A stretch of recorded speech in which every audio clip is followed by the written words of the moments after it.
Shedaralun, viral video memperlihatkan seorang ibu memarahi anaknya.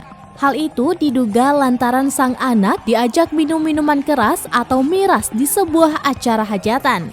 Dalam video yang diunggah oleh akun Instagram @dorobe.official, tampak seorang ibu tiba-tiba mendatangi anaknya dalam acara dangdut yang disebut berada di Pati, Jawa Tengah.